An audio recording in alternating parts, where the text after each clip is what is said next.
अस्सलाम वालेकुम guys, this is Maria Khan. बहुत सारे स्टूडेंट मुझसे पूछते हैं कि किस तरह से अप्लाई करना है या जो है किस सब्जेक्ट्स के एडमिशन्स ओपन हैं। तो मैं आपको जस्ट एक डेमो दे देती हूँ कि आप इस तरह से कोई भी यूनिवर्सिटी का अगर नाम लिखते हैं और आगे ड्रीम आईडी लिख देंगे। कुछ यूनिवर्सिटीज़ का ऐसे है कि आपको पहले पोर्टल पे रजिस्ट्रेशन करनी होती है, देन आपको अप्लाई करना होता है। ठीक है, तो लेट्स से अगर आप यूनिवर्सिटी ऑफ पाडुआ में अप्लाई कर रहे हैं तो आपने सिंपली जो है यूनिवर्सिटी ऑफ पाडुआ की ये इस तरह से वेबसाइट ओपन करनी होती है। देन आपने सिंपली अप्लाई नाउ पे क्लिक करते हैं तो आपके पास ये पोर्टल खुल जाता है। देन आपने सिंपली जाना है फाइंड प्रोग्राम्स पे और उसके बाद जो है आपके प्रोग्राम्स ऐसे ओपन हो जाते हैं। आपने यहाँ से फ़िल्टर लगा देना है, मतलब इटालियन और इन सबको हटा देना है क्योंकि आप इंग्लिश टॉट प्रोग्राम में इंटरेस्टेड हैं।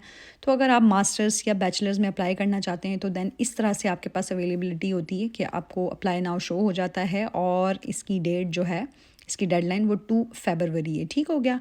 इस तरह से अगर आप किसी भी प्रोग्राम पे जाते हैं तो जाकर आपने जो है सिंपली क्या करना है, आप हमेशा जब भी जाएँ तो आप जो है उसकी रिक्वायरमेंट ज़रूर पढ़ें कि आपके जो है वो प्रोग्राम की रिक्वायरमेंट क्या है।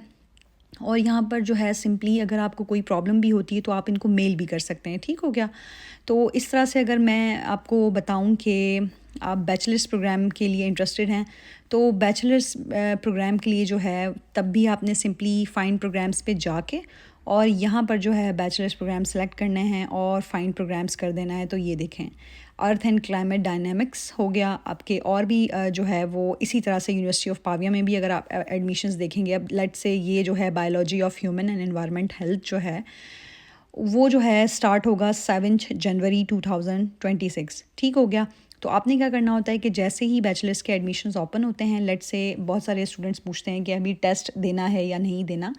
तो ये देखें, ये इन्होंने क्लियरली मेंशन किया हुआ है कि आपने इनका सेंटेंस टेस्ट देना है। और ये बेसिकली क्या होता है, एक यूनिफाइड टेस्ट है आपका। आपने सिंपली क्या करना है कि इसमें फ़िज़िक्स हो गया, आपका अलजेब्रा हो गया, मैथ्स है और बायो है। ये सारा जो है इसका जो है वो मिक्स आपका टेस्ट होता है।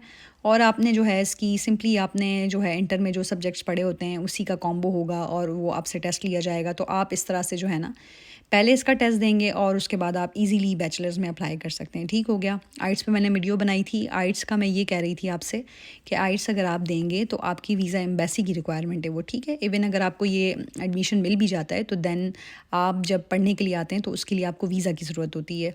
तो वीज़ा जो है वो आप अगर आइट्स करते हैं तो ही आपका जो है वो वीज़ा हो सकता है, क्योंकि ये एम्बेसी की रिक्वायरमेंट है, उन्होंने क्लियरली मेंशन किया हुआ है। सो आई होप मेरी वीडियोज़ आपके लिए हेल्पफुल होती होंगी। Thank you so much for watching. अल्लाह हाफिज़।